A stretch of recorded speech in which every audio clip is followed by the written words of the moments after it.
last render na to. Kakatapos lang natin mag-live, kaka-end ko lang ng live. Ayan. Ito yung mga natapos natin na renders. Last na yan eh. Renders. Ayan. Student Council Lounge siya. Ayan. Tsaka model classroom. Mag-prepare lang tayo tapos punta na tayo sa site. Kakatapos lang natin mag-prepare. Punta na tayo ng site. Grabe, hinapon na talaga ako kasi sobrang dami pang pinarevise kanina. Nagpa-revise ng plan, nagpa-revise ng render, tapos 3 options pa yon. Kaya medyo natagalan na ako sa pagpunta ng site. Actually, after lunch na. Pero, ayan, so far okay naman na, na-approve na siya. Ginagawa na siya ng estimate ng BOM, BOQ. Tapos sana makuha namin yung project. Gusto ko rin sana magkaroon ng POV na yung habang nagda-drive. Parang ganito. Parang meron tayong bago na shot dito sa vlog natin. Ayan. Himala hindi traffic sa Espanya. Ngayon ko lang nakita dito ulit na hindi traffic. Share ko lang. Tao po.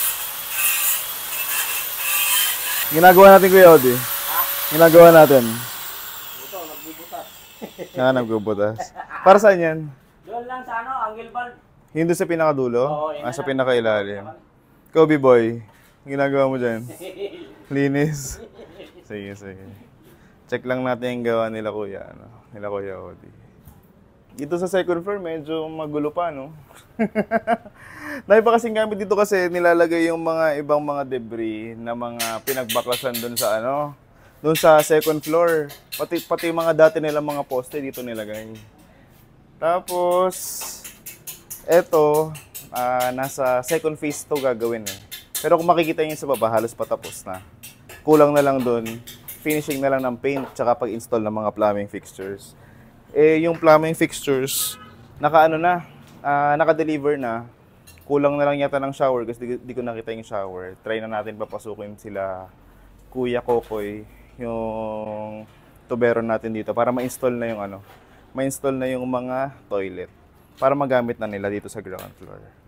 Ginagawa nila Kuya Odi. So lang medyo malikabok eh. Alright. Magulo talaga dito sa second floor kasi ang pinapagawa lang dito yung etong second floor na toilet and bath. Pero dun sa sa ground floor, na doon 80% na tapos na.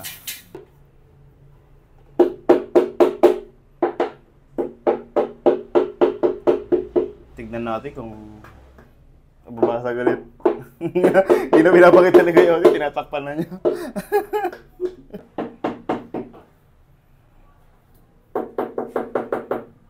Kinakabahan niya ito si Kuya Odi. Okay ka lang. Baka mabasag pa daw eh. Alright. Tapos na. Flooring na lang.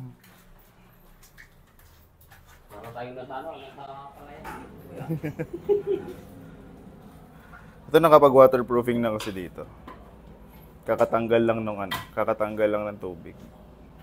Kaya mabasa-basa pa dyan. Dito kailangan mag-dry pack nila Kuya. Kasi yung dun sa may right side, medyo malaki yung kailangan habulin. Medyo mababa kasi dun eh, kumpara dito. I mean, hindi kasi pantay yung pagkakagawa dun sa sa mismo flooring. Dun, masyadong mataas, dito malalim. Kaso nga lang kasi yung drain niya nandito. Kaya kailangan mag-dry pack. Pumunta tayo ngayon sa Wilcon, Quezon Avenue. Kinulang kasi yung tiles natin. Kulang siya ng 2 box.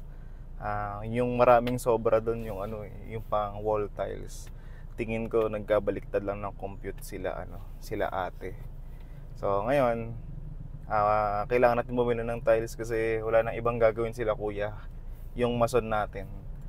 Kundi yung flooring na lang nung CR. Kaya punta na tayo, bili tayo. Then, deliver na natin agad para matapos na. Dito na ako sa wheel ko. Hindi ko mahanap yung ano, yung tiles na 30 by 30. Pero nakita ko dito, meron kulay gray. Tingnan natin, double check natin. Bad news mga brother, ito palang mga tiles na to, ano, naka-repack. Ngayon pupunta ako dun sa pinagbilan mismo ng ano, pinagbilan mismo ng tiles. Kasi iba-iba yung shade dito. Magkaiba yung brand nung box tsaka nung mismong tiles. So, hingin ko lang yung mismong address. Nung pinagbilan nitong tiles, ito kulay gray kasi siya. Ayun, punta muna tayo doon. Tara na. Yun na nga. Dito na tayo dun sa ano. Nandito na tayo sa kung saan nila nabili yung ano, nabili yung tiles. Kaso nga lang, bad news. Wala, out of stock. Out of stock yung 30 by 60 tsaka yung 30 by 30. Hindi daw nila alam kung kailan daw nagkakaroon ng stock. So, di ko lang alam kung paano yung gagawin natin. Baka mag-introduce na lang tayo ng panibagong shade. Or mag-aantay talaga tayo dun ano sa stock. Kasi kapag bumili tayo ng ibang ano, pag bumili tayo ng ibang tiles, mag-iba ng shade na yun. Hindi na siya ganoon kaganda. Although na pwede naman maghanap ng medyo malapit. Nakakausi kasi. So, ayan. Kausapin ko muna sila ate, yung may-ari ng bahay. Tingnan natin kung anong pwedeng gawin na solusyon para matapos na. Kasi may iwan na may iwan na kulang yung tiles. So, tignan natin magiging desisyon nila. Kumaya kausapin ko. Ngayon, puntahan muna natin si Isa. Sunduin muna natin siya, kain muna kami. Tingnan natin, try ko silipin ulit sila mamaya kuya doon, tapos balitaan ko sila kung ano yung nangyari. So, yan guys, tara, sunduin mo na si Isa. Ang ganda naman! Bakit na guys today? Ano lang, gusto ko lang. Ang pretty naman yan.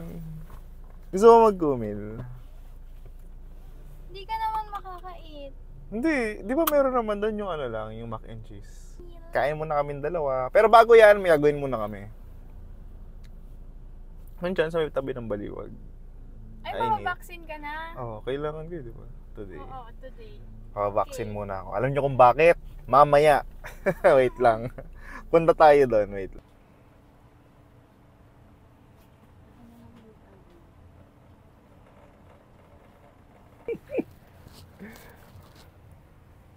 Hindi pa. Magmula nung Friday. Hindi pa. So yun na nga no. Ay, naka-record na pala eh. Oo. Mga idol. Wah! Idol. Ang nangyari kasi, nakagat ako ng aso. Story time nun, ganito. Wala kasi talaga akong magawa sa bahay. Ang plano ko talaga, sunduin si Isa ng lunchtime. Tapos kakain lang kami ng kumil. Kasi ilang linggo na kami nagki-crave ng kumil. Pagpunta ko ng parking, binuksan ko yung pinto. Pagkabukas ko ng pinto, bigla may kumagat sa tuhod ko. Ang laki pa naman ng aso, para siyang pitbull. Oh, yun, bumaon yung ipin niya sa tuhod ko. Ayan. Ito yung picture. Ayan. Tren. Ayan. Yung injection ng anti-rabies, 1-1, tama di ba? Kasama yung anti-tetano. Yung irig, 6K. Ang mahal. Tapos syempre, private yung napuntahan ko na Animal Bite Center. Kaya siya mahal. Hindi na lang, ngayon, meron akong nakitang isa pang Animal Bite Center. Libre lang. Oo, free lang siya. At least tipid tayo ng 6K. Ayun, diba? Anong ganap natin? Ngayong gabi, mga tol, Bless ko yun. Anong gagawin? magpapalit tayo ng bagong gulong. Bakit? Dapat sa kabilang tricycle ko nakalbo na. Kuya Jess? Papalitan natin. Ngayong gabi. Kasi nagbantay tayo ngayon ng tindahan. Pinatulog natin si mama. Oh. Kaya na saglit. Ito may binubuo na, no? Joan? Doon. Ito, kanina to. Bakit Sa'yo din, tawa naman motor. Apa? Ilan na yung motor mo? 4. Mga apat. Iba isa Kaya nga eh. Ayan Dami. po siya, ninakatid yan si Isa. Pag ganyan-ganyan lang si Kuya Jess. Pero tingnan mo, sobrang dami ng motor niya. Naipondar. BMW. May big bike. Ano yan sa Pampanga? Alam mo naman yung nangyari sa akin? Oo. Yung nakagat. Sisisong, kagat ng aso. Buti ko na agad. Ikaw na agad kundi putol yun. We're home. Wow! Welcome to our vlog. Si Papa. Chewy! Nakauwi na kami. Champoy! Chewy, tsaka si Hershey. Ganda naman ang damit mo. Pwede ako salamin. Tingnan nyo, yun o. Ay! Marami na kaya sumusok nito. Yan. TikTok shop. TikTok shop. Anong shop nyo? Ito sa TikTok din to eh. Ito, ganda nga ng damit niya eh. Oh. Ano pang kinakain mo dyan? Wala nang ang laman eh. Oh. Hello. Ito si Mr. Dota. Oh, diba? Dala-dalawa pa nilalaro niya.